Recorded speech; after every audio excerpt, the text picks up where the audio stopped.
tired, so tired, overtired. Hey, you're listening to Overtired.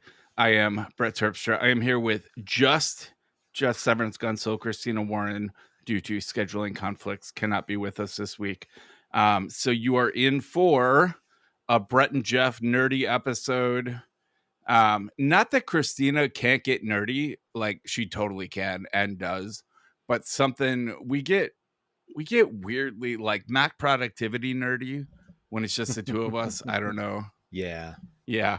Yeah. So we can kick it off with our usual mental health corner. Mine is pretty short and sweet.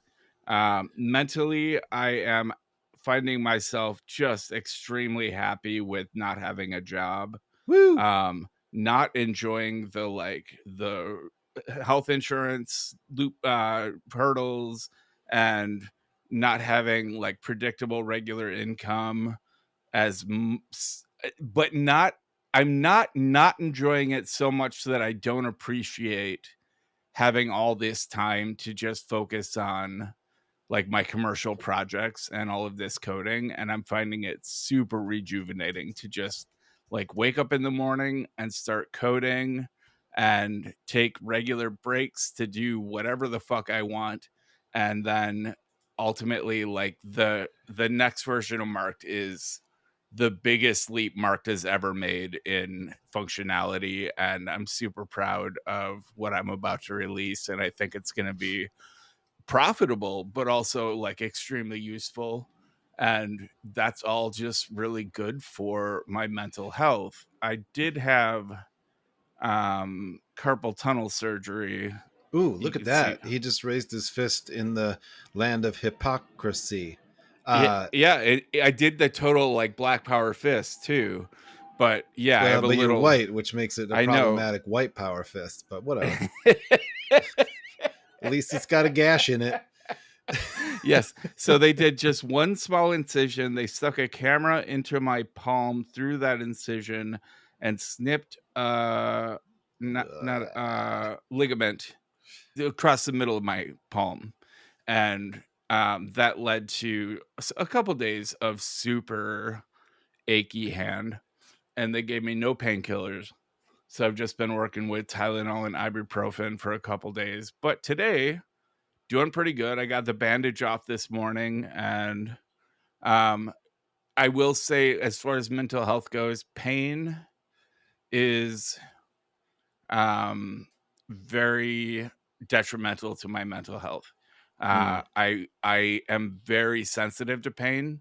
Like I have tattoos, I have brands, I've been through a lot of things where I intentionally like subjected myself to pain, but mostly because I'm so sensitive to pain, I also get like a major endorphin rush off of pain.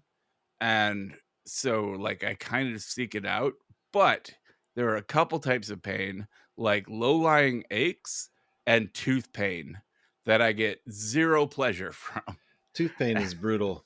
I hate it so much. Yeah, I hate it. It's the I worst. hate it so much. But yeah, so that's my mental health. Was the surgery like a out of nowhere thing, or did you have it planned? So I've had numbness in my fingers, especially on my right hand, but moving into both hands for like 5 years now. And I had wrist pain a long time ago and had been diagnosed with carpal tunnel syndrome and had completely revamped my working setup to be more ergonomic and changed all of my habits. And read the pain, freaky keyboards. Yeah. And the pain went away. And then a while later, the numbness started, and I didn't associate that with carpal tunnel. And I finally got into neurology at Gunderson Health, and they did some testing, and it's called an EMG, where they hook up like electrodes and they shock your hand and it bounces all over the place. And they determined that, yes, I have bilateral carpal tunnel causing numbness in my first two fingers and my thumb on both hands. And so they said, when would you like the surgery? And I was like, anytime. I got nothing going on. And they're like, how about tomorrow? And I Wow, said, Gunderson Health has some openings. yeah, right in Winona too. Like Yeah. Gunderson Health is mostly doctors that work out of the slightly larger La Crosse, Wisconsin. Okay. And they travel to Winona usually once a week. So if you want an appointment in Winona, and the clinic is literally a 3-minute drive from my house, so I prefer to just do it in Winona. But if you want it in Winona, you got to wait until a doctor is there for once a week and happens to be available. And in this case, the surgeon was there the next day and had an opening. And I was in there at like 7 in the morning. Wow. And I was there until the surgery takes 5 minutes.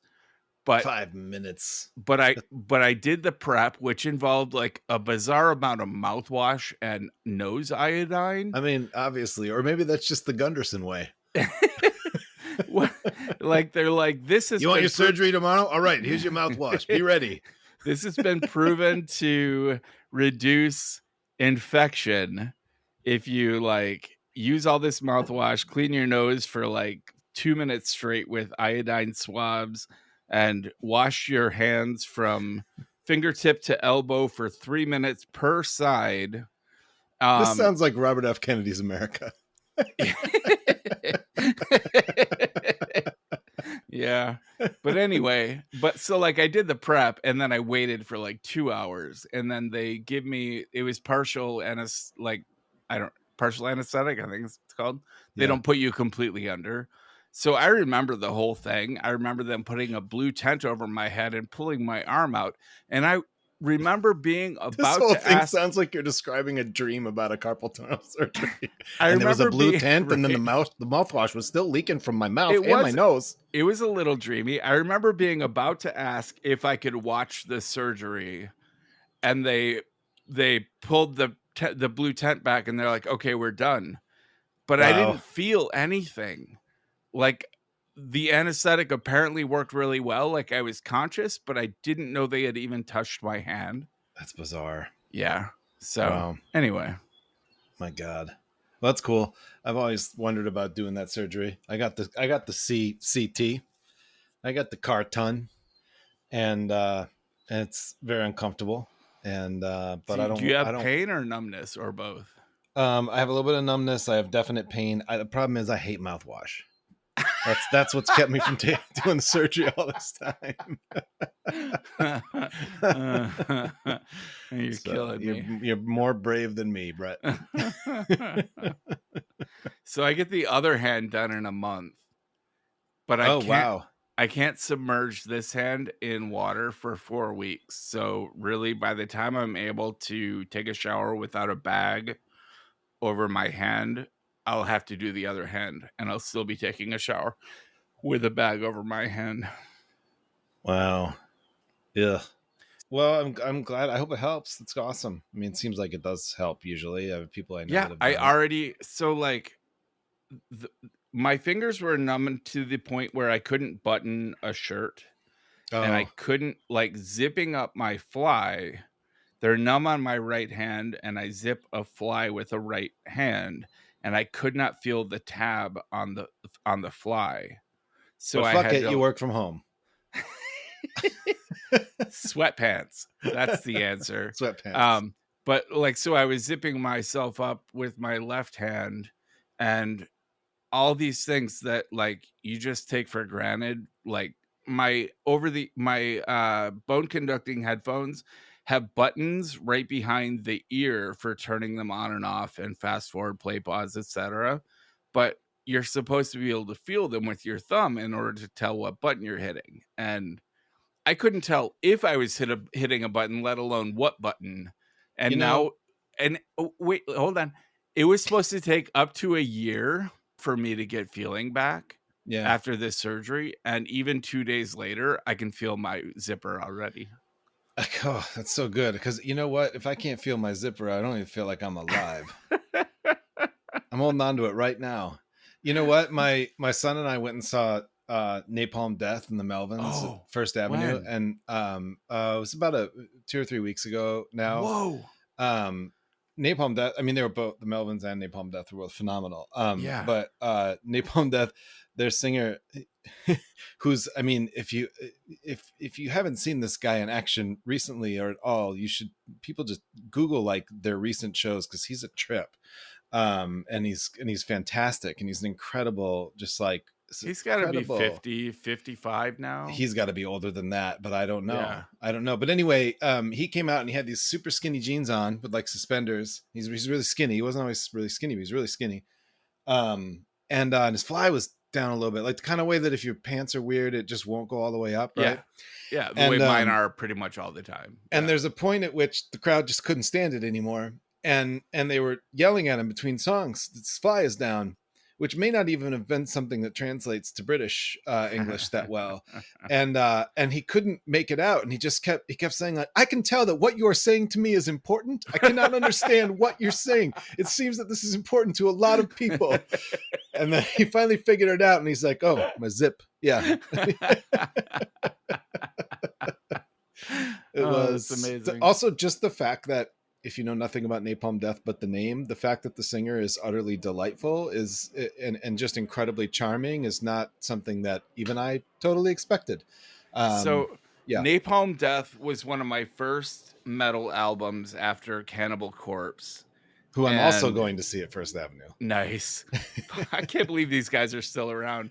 But the thing, I enjoyed it. It was okay. I was in middle school. I ended up liking Metallica better after I found And Justice for All.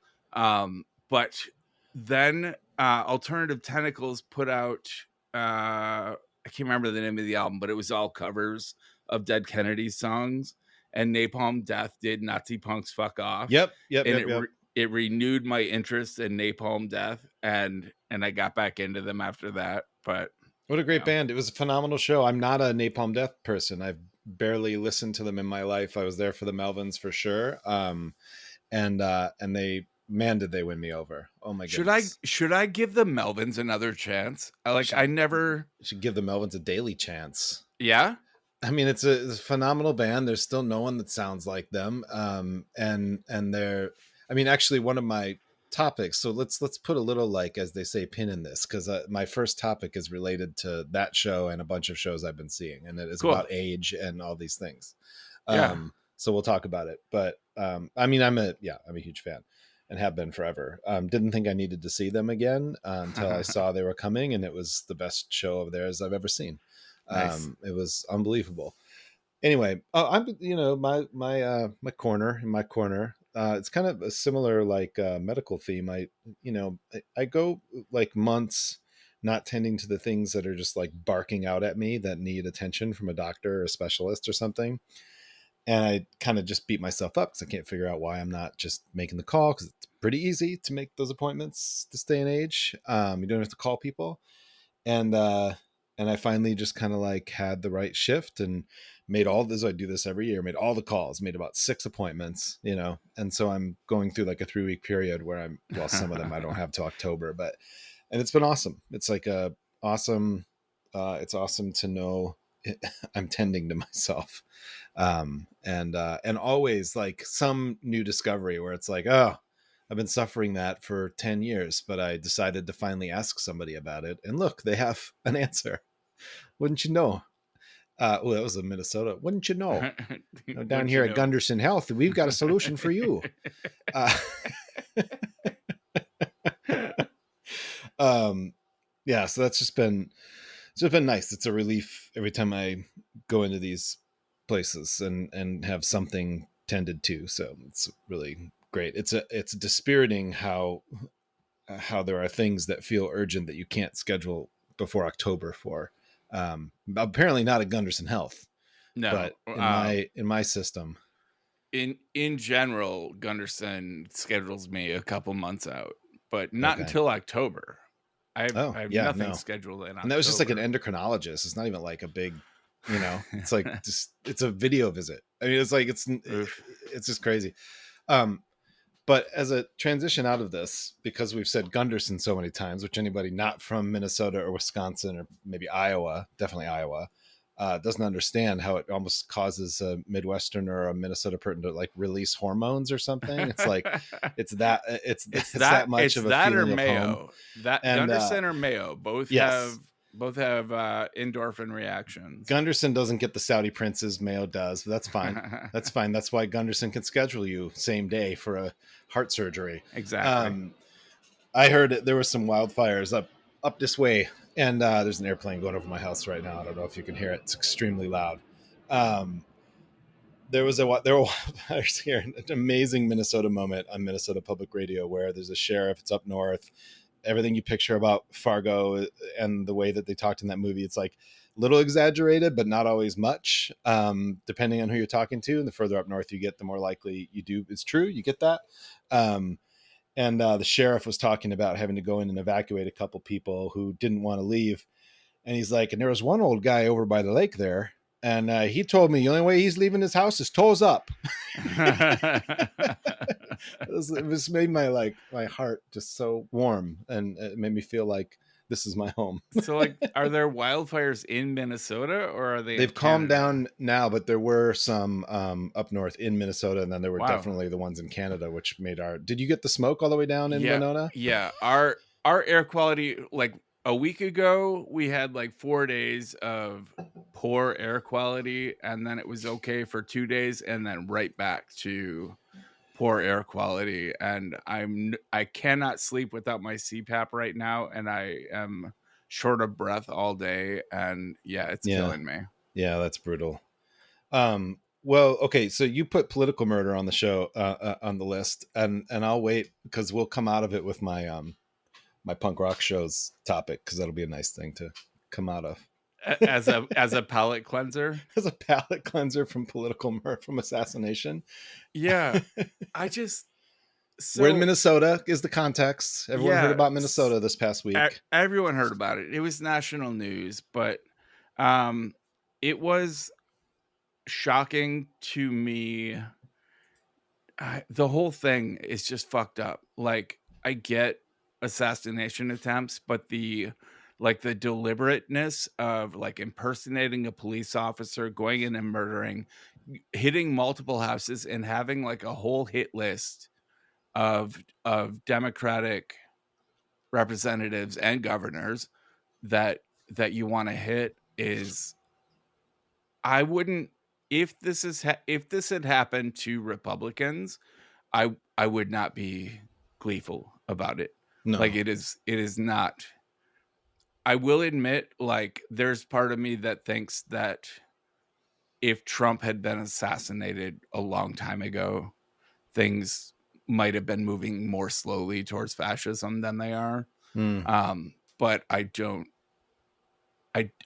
think political assassination is an answer, because new heads just pop up. Like, if your goal is productivity in this space, and this at some point was a productivity podcast. if your goal is productivity, you're not accomplishing anything by killing figureheads. And it's at that point, it's just murder that affects like real people. You're not accomplishing political goals in the way you think you might be. And it was, and then I guess the thing that I wanted to talk about was kind of the fact that like Walz came out and said, don't go to the No Kings protest. As people were driving out to the... Yeah. It was the state patrol first that said because at that point, the killer had not been caught. He's still at large, and everyone felt unsafe, especially in kind of the liberal sphere. And 80,000 people still showed up across Minnesota. 80,000. Yeah, there were like 25,000 in St. Paul. It was really just great vibes there, and I feel like the state patrol kind of had no choice but to say, don't go. It would be kind of negligent to not do it, but I didn't get the sense anyone was, it was great. Sure. Yeah. So I bring this up because you were much closer to all this than I was. I was watching it from afar. I was just kind of curious about your take and how you felt about it.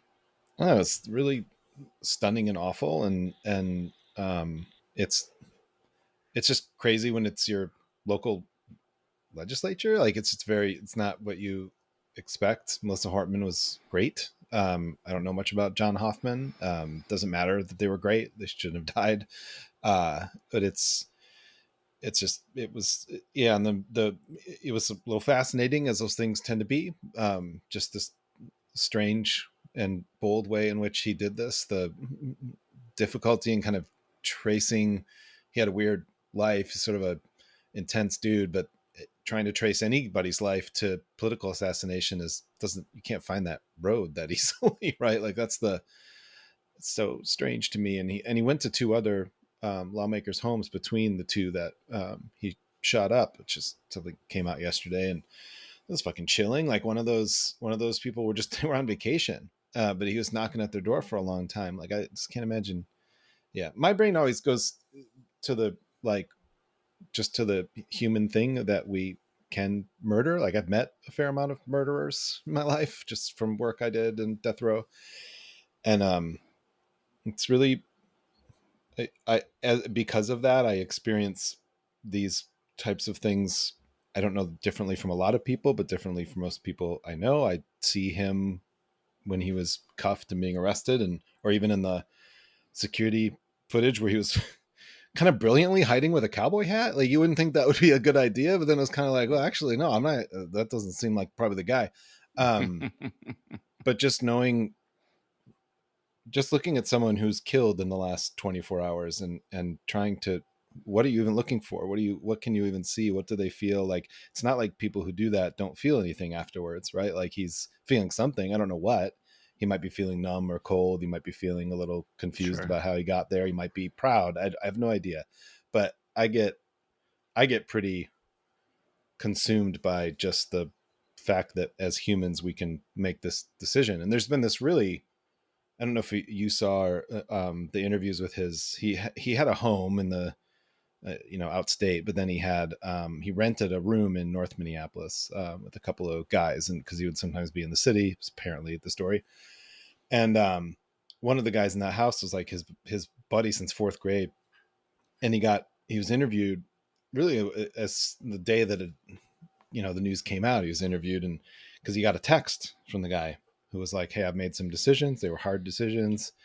I just want you to know I love you. I may be dead soon. And you had nothing to do with this," or whatever. It almost seemed like a very intentional sort of trying cover to your help bases kind him of thing, be exonerated too. So that, because this guy was so close to him, and but he's reading this text and he's just heaving, crying. This is his friend who's done this thing, and it was such a human moment, and it humanized this guy that did this horrible stuff too. And that guy was interviewed like every day for 3 days, and that was actually, to me, like kind of the most fascinating thread, because you were then seeing this, because his family, we didn't see his family, don't know anything about his family, his wife, he has kids, they homeschooled them, but we don't know, we never saw them, didn't hear their names, nothing like that. But this guy just kept coming out for the reporters on his stoop, and just sort of musing, and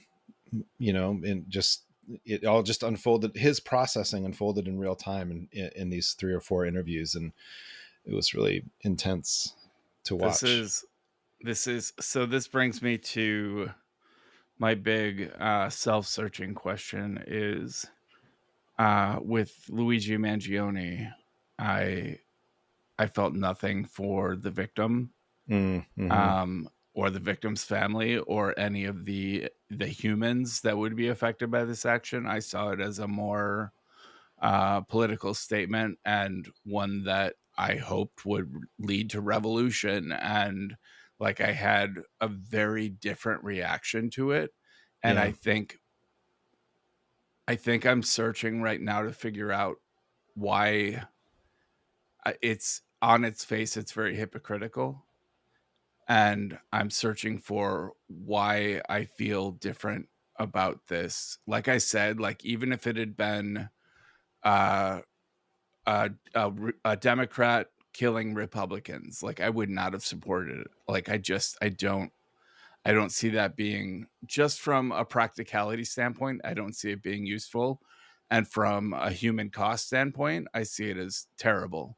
But I felt differently Well, about, treading very carefully here, the two people who were shot, and certainly their spouses as well, which is, and they had to euthanize one of the dogs and all yeah. this stuff, is like, these were people that have a long history documented of helping people. And so that could be one reason, right? Like, it's Yeah. just like, Okay. and I'm not arguing for lack of feeling towards the United Health guy, who's, by the way, name I can't call up right now, Sure. which says its Yeah. own, as its own thing, right? But for me at least, like, it's profoundly different. That doesn't mean that I feel nothing for the victims in either case, but again, I end up weirdly thinking first about the people who did the thing. I mean, like, this is gonna sound kind of, I don't want this to sound shallow, but like, if you've ever read Crime and Punishment by Dostoevsky, which is an incredible sort of document of someone unraveling after committing a murder, a very strange murder that you can't understand, but that it's almost like this one. It's like, I get the symbolism of what this guy did over the weekend, but I just can't understand how he landed there in any sort of, I don't know what, like with the Luigi Mangione that you get, it's very clear how he landed there on that person, on that, it's very easy to, for me, and for you, it sounds like, easy to take in, but that is, yeah, I just get carried away, honestly, by I end up, it's not even empathy exactly, but it's just, that's, the victim is like that thing. It's easy to instantly feel all the difficult feels about the victims. And that was definitely the case here. But anyway, and then if I'm just being flip, it occurred to me that Luigi Mangione was gorgeous.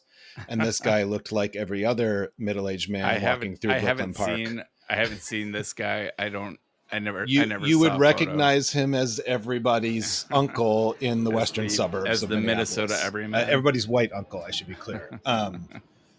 Anyway, no, it's really, it's awful. It's awful. My God, it's just, it's striking. And what's so, I mean, it's striking. That was a stupid thing, but like the fact that he visited two others, and just the weird chance of them encountering him when they did, not knowing how much further he could have gone because it was late, and it was like 2 or 3 in the morning. It's like, yuck. I will say it was nice to finally have people in authorities saying, "Don't talk to cops." Oh, that was so strange. Yeah, I don't know how much of this was in the national news, but what Brett's referring to that was so striking was because this was a guy who showed up alone impersonating a police officer. The thing that Minnesotans were told, and especially those in Brooklyn Park, which is a nearby suburb, actually it was more Plymouth, which is where I lived in my last year of high school. It's like a very unremarkable suburb, and everybody was told, if it's a single officer that comes to your door, call 911. They're, everyone's in pairs right now. And that was like super interesting. Like, that puts people, I mean, can you imagine being in that situation? Because you can imagine there's a scenario where they are out as partners, but suddenly they're separated and one has to go to a door, whatever. Like, it's just, yeah. And if I'm I mean, it's just, Jesus Christ. It's like, if it's not two, it's the killer. Like, fuck. That was really, really incredible. I think it's important for people to know that you can demand a warrant before you even open the door for a cop. You can demand a warrant, and you don't have to talk to cops. And I think if people weren't so trusting of police, maybe impersonating a police officer wouldn't be such an effective way of murdering but at the same people. time, like, just taking it without, this isn't a rebuttal to what you're saying at all, but at the same time, what was so striking about this is a cop shows up with sirens on at 3 a.m, knocking on the door saying there's been a shooting in the neighborhood. You're opening. Is that the what door. happened? I didn't know that. You're opening the door, like, and you're a state you're a lawmaker, right? Like, you're opening the door. Oh my God. And that's insidiously crafty. And he had a really freaky rubber mask on. Have you seen that part? No, I haven't. There's one Ring camera photo. He was wearing like the rubber mask of a bald white man, but he had a big flashlight. So if he's shining the flashlight, you can't tell it right away, Wow. But yeah, it was a really just That is craven, horrible. extremely premeditated. Yeah, it was really awful. Wow. All right. Yeah. So bring us back to some punk rock, death metal. Yeah. So I have had such an interesting experience over the last couple months because I've been going to shows for the first time in a really long time. And they are exclusively the performances of men, in this case, who are 10 to 15 years older than me. I'm 50. And so it started with, I went to see with Danny Glamour. Hi, Danny Glamour. I went to see Mike Watt and a group he's in right now called MSSV, which was incredible. And it was at a small club here that Brett knows called the Turf Club. And so I could just stand right next to the stage and just, I could hear, I could I could hear the guitar player click his pedals, like you're that close, which is just an incredible way to see music, and kind of the only way mostly I've ever seen music since my arena days ended at about 17. So we saw that show. Also, Greg Norton of Husker Du played with Charlie Parr, amazing blues guitarist from Minnesota. God, I love Charlie Parr. In the band before that. So you had Greg Norton, another example. Then I went and saw Napalm Death and the Melvins, and again, you got, probably ranges are like late 50s to mid 60s there with all of those folks. And then we drove down to Des Moines, my boys and I, to see Acid Bath and High on Fire.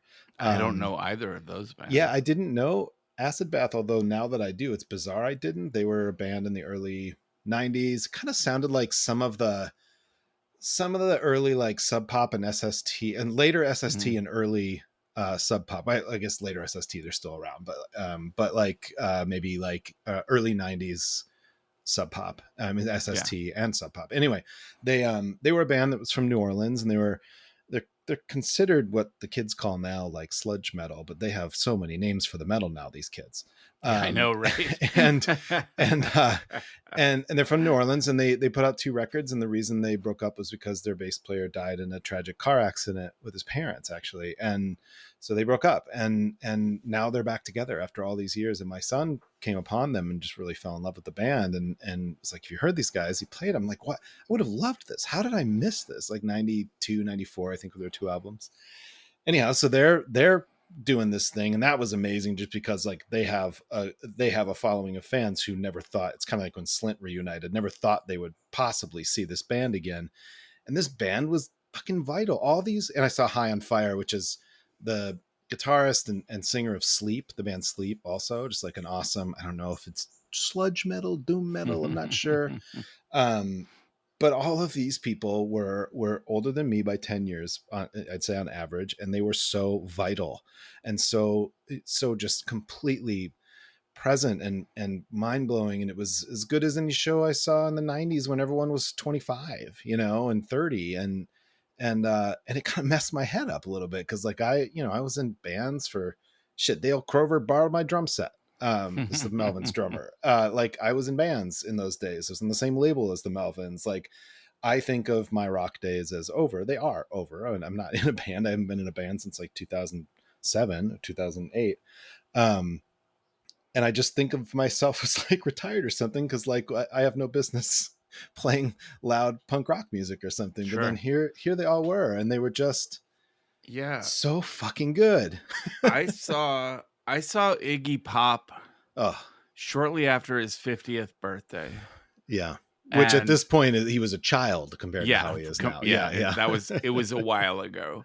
But he was climbing Marshall stacks, and he cut his chest till it bled with his microphone, and like was just all over the stage. And like I had never seen, like I'm old enough and grew up sheltered enough that this was the first time I had seen Iggy Pop live in any capacity. And I've seen videos. I grew up in an era of VHS bootlegs, and like I had seen Iggy Pop, but I'd never seen him live until he was 50 years old.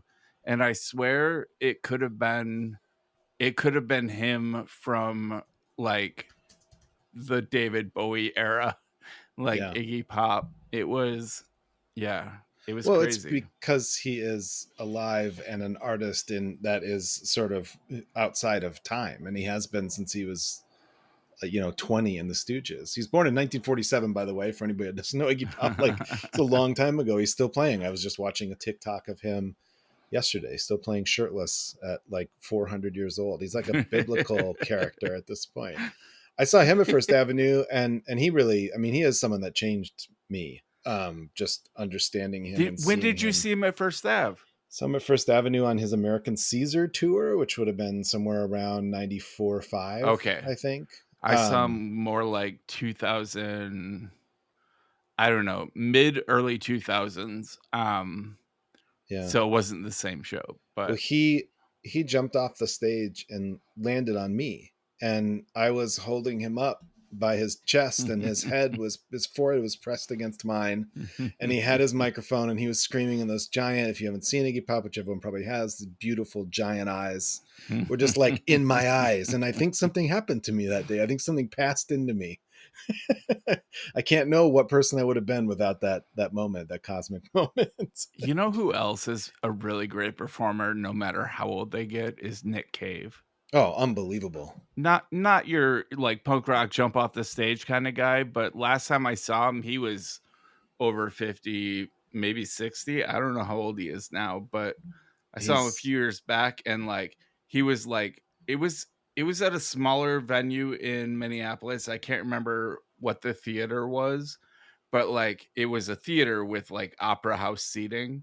Yeah. And like he took his mic and he walked across the backs of the seat rows out into like 8 rows deep in the audience and like sang I can't remember the name of the new album, but he sang the title track like directly to a young woman in the crowd, and people are just like clawing at his legs. Like he's not huge. Most people, Small, I think, skinny man. No, I mean like popularity wise. Oh, popularity. I think, yeah. But I think also a small, skinny man. most Americans haven't heard of Nick Cave, or at least haven't heard Nick Cave. But which would be very confusing to you if you were watching him play. You would wonder, how is it possible that I've never heard this man's beautiful songs? But for like his crowd, for his fans, it is a fanatical appreciation. Even for me, like I just like Nick Cave is like a god to me. Yeah. He commands. He's like a tree.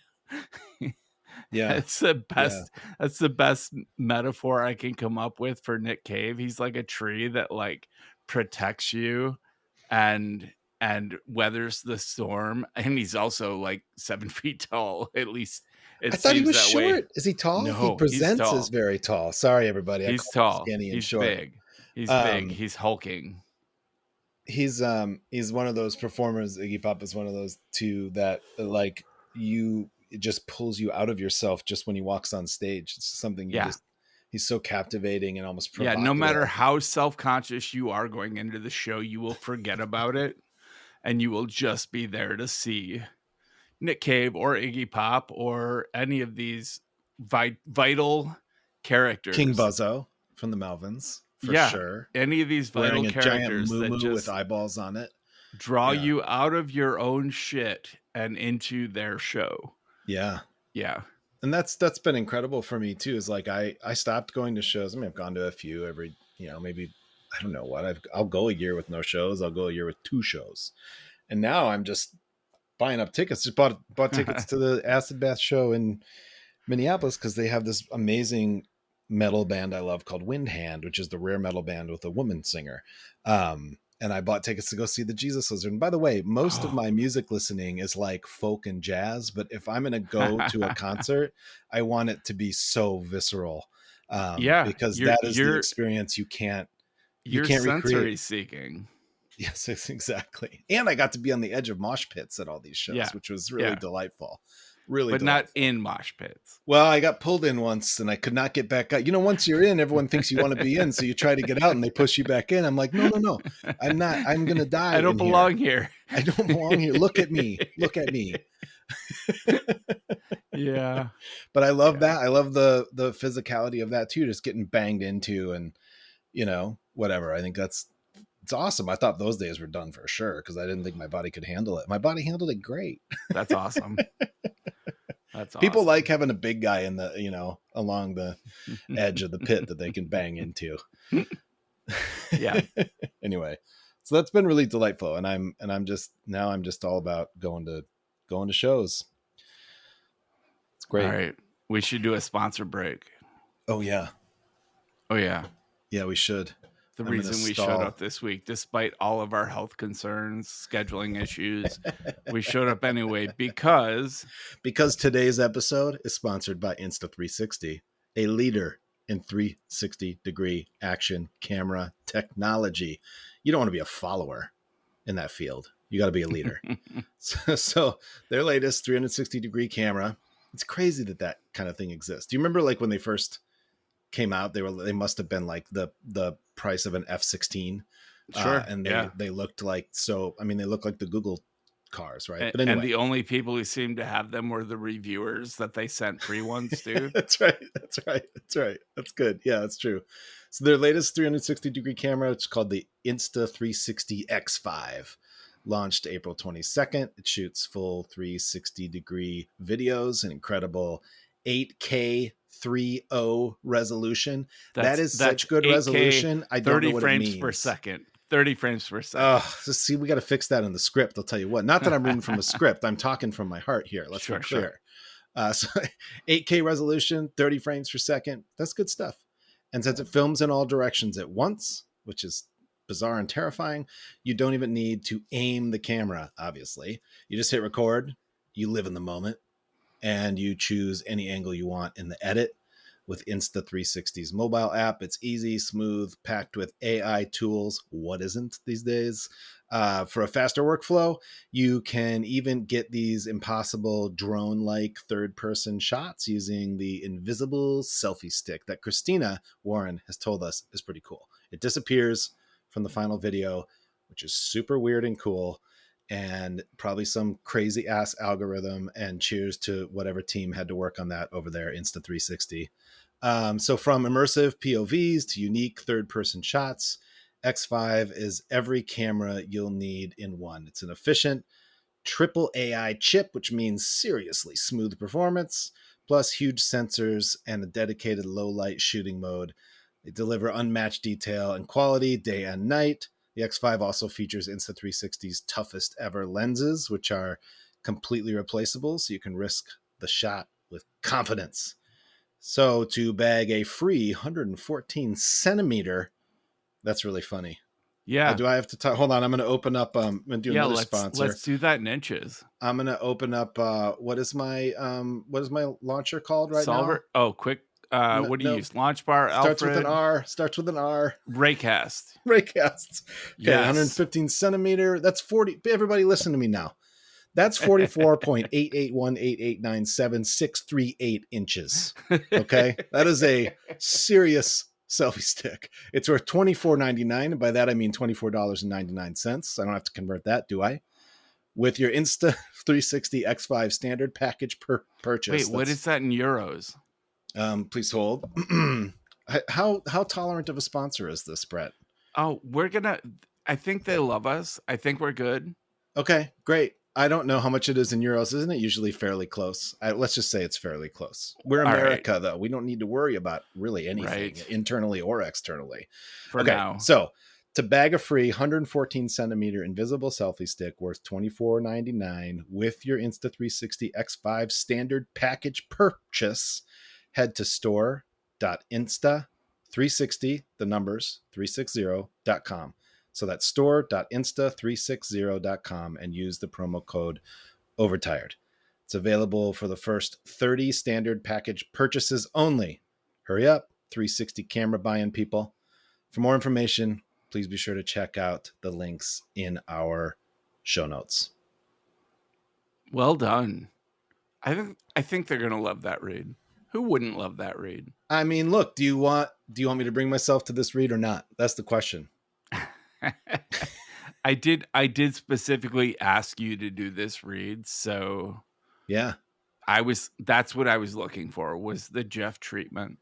Yeah. I think I killed it. I think you did. I think I deserve one of these 114 CM invisible selfie sticks worth $24.99. It doesn't do much good without the camera. Yeah, that's true. And I just remembered they're a sponsor, so they are giving us money either way. They're giving us money, but not enough to afford one of their cameras. Right. And Their if this cameras are this not were cheap. early 2000s podcasting, we'd have one of these cameras in our pocket right now. Right? Yeah. Yeah. And I'm They not actually- saying Insta all right. 360 that you ought to do that, but I'm not saying we wouldn't make good use of it. Yeah. Yeah. They have my address. They asked for my address. They never asked for your said address. anything. Yeah. Yeah. Selfie stick shows up. You just went, your sound just went away, unless you're just stretching your lips. Everybody, I can't hear Brett right now, but we're not going to edit this out. I'm going to describe Brett. Okay. Brett's got some clear frame glasses on right now. He seems a little frustrated. He's got headphones with like kind of blue ear things. He's got a nice blurred background. He's kind of got a YouTuber background. Oh, he just left. Listen, I'm glad we're here together right now because, frankly, I've been waiting for a chance to get you alone for some time. I want to talk about Insta 360. Okay, fine. We're going to have to edit this. This is getting a little ridiculous. I feel very self-conscious. But you look great. I think you look great. I think looks like you're having a nice time. I hope you're having a nice time. Call me sometime. You can text me too. I'm not good at texting. If you call me. Hey. Yeah. Oh my God. I don't know what's up. Well, I'm back. This is going to take some editing, huh? Well, you're going to enjoy. Were you a good DJ while I was gone? I wasn't that good, no, but I did play everybody. Do you know about the 5-second? It's actually a 2-second Napalm Death song.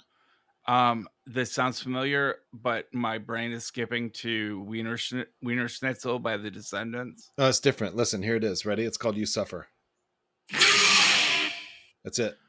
Wow. And then I did my impression of the Weaker Thens. You want to hear that? Sure. Okay. 1, 2, 3, 4.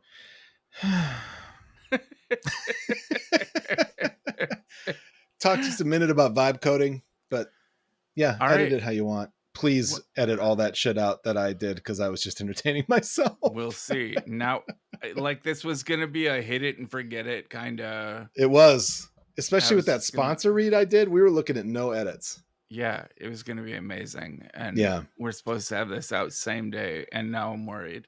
But anyway. Well, Brett, I happen to know that for Graptitude, you have like a really big thing. And I had just a question for you that may or may not be fruitful before we do Graptitude. I am curious what you have on your mind. And at some point, when we have time again, I want to talk to you on this podcast about questions that come up for me as I create several of my dream apps just for my local use using bolt.new. Just almost all text reference stuff. Literally all of them, basically Brett Terpstra apps that don't exist. Can't be scaled, but it's so interesting because it's like, it's the closest. I am not a developer, but being able to work through, and we've talked about this already, and end up with a little app I can use that I've always wanted something like this is fucking incredible. But it raises all these questions that I want to ask you. Anyway, but I'm actually curious because you have Marked coming out and you've been working hard and you've been able to work completely in your own environment because you're not working for a major corporation. How does your sort of development environment differ now from, say, when you were building Marked or last working on Marked and were a free man? So like cutting out like the Oracle years. Yeah. And so I guess the biggest difference is now that I have Cursor. And I don't rely on Cursor for most of my coding. Yeah. But when I hit a wall and Google isn't giving me the answers I need, Cursor often can. And it means that instead of spending a day pulling my hair out trying to get one little thing to work, Yeah. I can have Cursor write me a couple new classes, add some methods, and then I can work those in and I can figure out how things should have worked. Cursor is often wrong. Mm. Right now I'm trying to debug an issue where the first time you try to open a markdown file in Mark, if you drag it onto the icon or you use the open recent menu, the very first time nothing happens. Mm. Like the app doesn't activate. No delegate methods are called. It just nothing happens. Yeah. But the second time everything is fine. And the first time works if it's a Scrivener file, Huh. not a docx file or any of the other formats that can open other than Markdown. Yeah. But if it's a Scrivener file, it works. So I've been going back and forth with Cursor, and Cursor has been infinitely infuriating. Just trying the same things over and over. And I'll be like, no, we already tried this. This doesn't work. This is why. And it's like, oh, yeah, sorry for my mistake. Let's try this. And it'll be the same fucking thing again. Yeah. Yeah. And like, it's not a solution. But in general, my current rate of productivity owes a lot to AI, specifically to like Claude Sonnet models, Yeah. and that has changed the game a lot. That's awesome. That's awesome. And the Claude Sonnet models also power Bolt and Yeah. are just fantastic. Yeah, I'm considering trying some different models to see if this particular bug can be answered. But did I tell you Mark can export perfectly like 100% valid, 100% accessible EPUB files now? Amazing. You did not tell me that. That was not in last episode's update. Which means because Mark can open docx, Scrivener, and Markdown, and can handle leanpub and gitbook formats, you can write an entire book in whatever editor you choose, and Mark can serve as your final EPUB conversion with Yeah. styling and footnotes and document structure and table of contents and all of that. That's amazing. It's so good. You know, it's funny talking about your struggles with Cursor and how it, you know, continually thinks it got something right this time and it didn't. It always starts it with, "Oh, I see the problem." Yeah. Oh, I see the problem. Yeah, exactly. Which is a little bit like what a life of therapy is like. Right? Oh, I see the problem. What I meant to do was this. No, that's not it. Oh, I see the problem. It's funny because like as someone who has like no skills in this area and really depended on Stack Overflow for really basic stuff like trying to write a bash script, right? The hair pulling of that is not eliminated, right? Like although it puts you into a place, in my opinion, where it's hair pulling plus critical thinking. Right. And so you're actually needed a little bit more than I feel like I'm needed more in the process than I did when I was, you know, wrestling with Stack Overflow answers. And I think that's something that's missed or not intuited by people, is that there's still an incredible amount of critical thinking that has to happen in order to figure out. God. Yeah. There are all these times I'll ask it to do something and I will watch the diffs that it creates as it edits my code, and I'll be like, wait, so here's what I just saw you do, and that is absolutely not what I want. And it'll be like, oh my gosh, I apologize for the aggressive edit. Let me try again with a more focused edit. I've had an experience, and there's a term that I first heard from Merlin, and I'm not sure if it was Merlin's term, but the idea of a cursed thread, where sometimes you're so deep into a thread that there's no hope. You're not going to extract yourself from it. Yeah. And I've had experiences with Bolt. So fundamentally what I'm ever doing is just I'm creating things that help me navigate text basically. Right. But I also usually want to be able to pull from and write to some markdown file or a CSV or something like that. Right. So the first thing that I built I needed it once I was running it locally. I wanted it. I was running in the browser. I wanted it to be able to write to this file that it was reading from. And it's like, I'm sorry, browsers cannot write to files, which is like in a certain sense true, right? But I could not get it to realize the thing that it must certainly know, which is we can do this, buddy, right? It took creating a whole nother app for it to be like, oh, you know what I can do? I can create like a little node server here and whatever. But the other one would not get there. And so then I went back to that one. I'm like, you know what you could do? And so that kind of stuff, you just get into a cursed thread where you're like, we're never going to get out of this. Yeah. Also like a lifetime of therapy sometimes. I mean, ultimately, they're very thread. stupid. Yeah. But it is fun and amazing. And that's cool that I like hearing you talk about it from your perspective as like an experienced developer. It's not like you're taking anyone's job. Right. Yeah. Awesome. Well, that's cool. I'm very excited to talk about Marked at length once we've had a chance to see it and I can play with it and stuff. So I am considering doing a beta. Like the changes are so extensive, it feels like before I release the new version, I should do a beta. And what's a co-host got to do to get on a beta list? I'm thinking about just making it a public test flight beta. Yeah. That I can just get a bunch of people testing all of the new features. I can run it for just like 2 weeks. And then have you done it as a public test flight beta before? I have done it as a public beta before, way back in like Mark 2.2 era, which was like 6 years ago. And I did it outside of test flight. I like the idea of doing it through test flight just because it's so easy to expire everyone's beta with the click of a button and then just go on to sell it as a paid app. Because otherwise I have to hard code in dates and expiration functions and kill switches, and it's a pain in the butt. But test flight, I hope, will make it easy. So I will post on brettterpstra.com when that, if and when that is available, and I will send you a special text message, Jeff. Yes. That's why I've been doing this for the last 2.5 years. I've been waiting for this moment. I get nothing.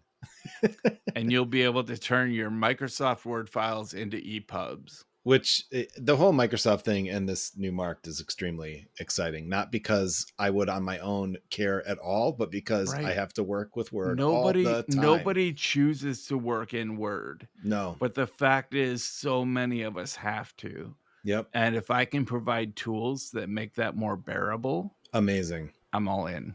Amazing. Yeah. All right. So we're going to do Gratitude. Brett has a whole universe he wants to introduce into Gratitude here. And so I'm just going to say, take it away, Brett. Okay.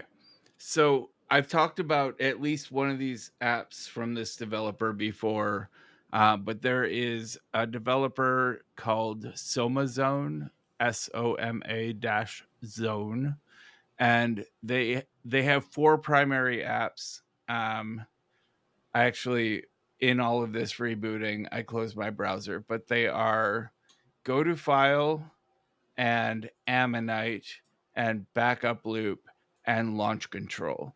And the main pick I had today was Ammonite, which is a tag base. So I do a lot of file tagging. Anyone who's known me for the last 10 years knows that I love tagging files, and most of my file organization is built around tags.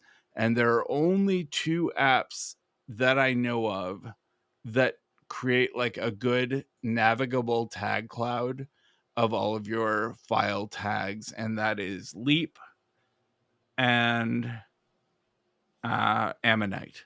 And Ammonite is kind of my current choice because it also works really well with DevonThink, which is another favorite of mine. No, is it a coincidence that they're both these seashell things as icons? What, Leap and Ammonite? No, Ammonite and DevonThink. Oh, that honestly don't know if that's a coincidence, but it may have originally been developed as a specifically DevonThink companion. It also works really well with Obsidian. but the general idea is it gives you a tag cloud with like your most commonly used tags a little bit larger, and you can kind of drill down and you can set date ranges and a couple other parameters and just display files based on their tags. And it allows for nested tags. So um, they originally allowed for, you could type publisher left angle bracket O'Reilly, and it would create a publisher tag and then a sub tag of O'Reilly. And that was great. But the way I've always tagged sub tags is with colons. And in a recent blog post, which I'll link in the show notes about my Mac file finding gems, I mentioned it would be so great if I could change the separator from the left angle bracket, or yeah, right angle brackets. I'm sorry, right angle bracket to a colon, and about 3 weeks later, the developer emailed me, and he's like, "That's a great idea." So as of yesterday, Ammonite now allows configurable separators between tags, like nested tags in, so you can create, it's one long tag, but you include separators in it, and that creates a hierarchy of tags. But so Ammonite aside, uh find any file, not find any file, go to file is like a fantastically fast way to navigate files that you kind of already know the name of, and you just want to like rapidly search through huge stacks of files to find a file, all from like a little pop-up Quicksilver type of interface. Backup Loop is hands down the best way to work with Time Machine backups. If you've ever used the Time Machine interface through Finder, you know it's a bear. Like, it takes forever to load, and then you have to like be like, nope, I got to go back one revision, and then you wait another 5 minutes. And Backup Loop gives you like all the revisions all at once, lets you navigate in like a kind of hierarchical Finder way of seeing all your files. It is it's tits. Do people still say tits? It's tits. Someone just used that word in conversation with me yesterday, and not in that context, but let's just say that today and yesterday people still say it. And then finally, launch control is, so what's the Lingen? If you've ever used Lingen, you know that it got a little weird with like version 3, and it's good. It's a good app. It's worth some money, but launch control gives you finite control over launch D jobs, which are kind of max equivalent to cron, but way more powerful than cron. And if you want to run tasks at intervals, on events, with any kind of arguments, standard out, standard error, standard out, output, like all of these configurable options, launch control gives you a GUI for managing all of it, and I swear by it. Awesome. All of this is from SomaZone, so if you're not familiar with the developer, you should check them out. Awesome. Yeah. Cool. Mine's kind of a funny thing because Brett, you've done this feature on your website forever called Web Excursions. Yeah. And as I understand it, it is generated. Is it still generated through your Pinboard account, or are you fully It's moved through a LinkedIn. I switched from Pinboard to LinkedIn, but it uses the same script just with the LinkedIn API. So it's now, we call them woke Web Excursions now. Sure. Okay. And when you bookmark something, you write a little something. When you get so many, you've got a fucking whole pipeline where all of a sudden there's a Web Excursions Post. And Correct. what I have loved about these since way before I knew you is they are a great sort of like look at what Brett's brain is drawn to, and also just like an amazing, there are so many things that I've learned about, so many apps and whatever else because of your web excursions. The recent ones have been fantastic, but I'm going to talk about something that's not an app at all that I didn't know existed, which is the complete collection of MTV Headbangers Ball, which you linked to. And from what I could tell looking at it, it is, what that means is it is the videos played in the order they were played over the years, I think. It does not involve Ricky Rackman, the host, at all, who was a really important part of my life. But it's amazing because I just went in and scrolled again, which is delightful. You start in the very early days, you've got Balls to the Wall, the great, not let's just say it's a ballad by the band Accept. You've got Wasp's song, I Don't Need No Doctor, right? Amazing. Rock of Ages by Def Leppard, right? And you can follow it all the way to the 90s, where now all of a sudden you've got like Outshined by Soundgarden, an ill-advised including Even Flow by Pearl Jam. I think that was when everybody was trying to figure out what the hell do we do with this moment where Pearl Jam has overtaken hair metal while still having hair. And it's amazing. It's amazing to look through all these videos. Oh my God. I watched probably most of the broadcasts of Headbangers Ball on MTV, which, if you don't know, was the late night heavy metal video show on maybe Fridays, Saturdays. I can't remember. There was like 120 minutes for the cool kids, for like your older siblings. That was like the, all the really cool college rock. And then for the dipshits like me who were trying to grow my mullet into a beautiful, just straight up, the hair is all the same length, you had Headbangers Ball. Yeah. Loved it. What I discovered in going through that was I rediscovered a love of Typo Negative. Oh, nice. Because I never remembered Black Number One being on Headbangers Ball. But like that era of Typo Negative was Typo Negative was a weird band, man. They came out of it was Cro-Magnons, I think. I think that's right. Yeah. Before they were Typo Negative, and they went from like kind of thrash punk to like eventually like vampire goth metal. Yeah. And Peter Steele, Tragic Death, and all that. And sure, like some of their lyrics were straight up like neo-Nazi, which was weird because Peter Steele was Jewish. And like he took a lot of offense when people started calling him a Nazi. And I can't defend their lyrical content for some of their work. But as a band, as a sound, Typo Negative was like they led. Nothing sounded like Typo Negative when Typo Negative sounded like Typo Negative. I actually don't think I've ever heard. I mean, I know who they are, but I don't think I've ever heard them. Yeah, I will send you a few specific tracks to listen to give you a feel for. They did an album, Is that a plane? You have a plane? Yeah, sorry, I have an airport nearby. Everybody. They did an Origin of the Feces that they wanted to make. It purported to be a live album, but it was actually a studio album that they added a bunch of crowd noise into, and like they added people booing, and like it sounded, if you listen to the album, it sounded like a really shitty live show in a small bar. Like like I listened to it and I was like, oh man, these guys had a really rough night in like bumfuck Iowa. And hey, I'm from Iowa. There's no such fucking town. You're thinking of Wisconsin. Sure.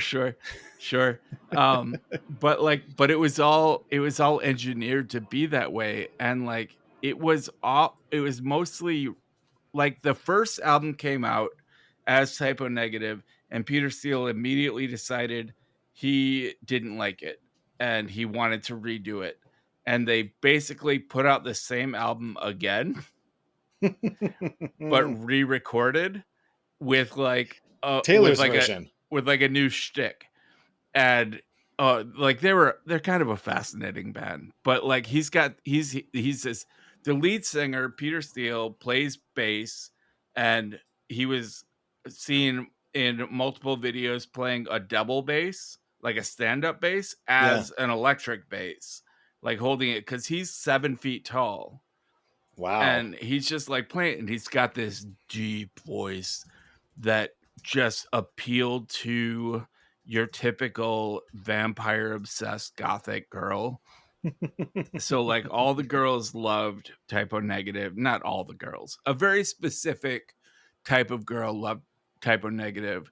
But yeah, I found them fascinating and scary, like in the way that the first time, like when you're a kid and you first hear heavy metal and it's scary, but also like, yes, this is sir. it. It Like, still scares like me. Typo Negative had that effect on me. Yes, I love it. That's awesome. Well, while we're recommending from Headbangers Ball, I just want to say, and I've already put a link in the show notes, but there was this kind of hair metal band, it was a hair metal band called the Bullet Boys. And I went to see him at the Mirage club here. That's now a bakery, but it's a good hair metal club here. And they did a cover of Tom Waits' Hang On St. Christopher. Yes. Stay with me. Should not be good. Really, really good. And I just want to put that out there. Nice. And then the last thing I want to ask about here is a copy edit question. Headbangers Ball, no apostrophe.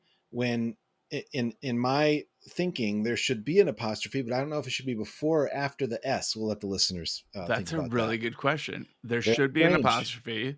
Yep. I would assume it's after the S. I think after the S. That's absolutely my vote. And yet there's none at all. And I don't know what the history is. Probably good. Maybe if I do my oral history of Headbangers Ball, which probably has already been done, but is my dream, I could do that. That sounds good. I'll work on that between now and the next episode. All right. Well, thanks, All right, Jeff. Yeah, it was a pleasure talking to you. Please, that didn't edit get out. nearly as nerdy as I thought it would. Well, we ran out of time because I ended up talking to myself for a long time. Well, and I disappeared. I left you on your own. I'm sorry about that. No, that's fine. I'll leave some of my nerd questions, and I will ask you to leave in just minimal content of me speaking alone to the listeners. I can do that. Thank you. Just minimal. All right. I love you. Get some sleep. I love you back. Get some sleep, brother. The system is going down now.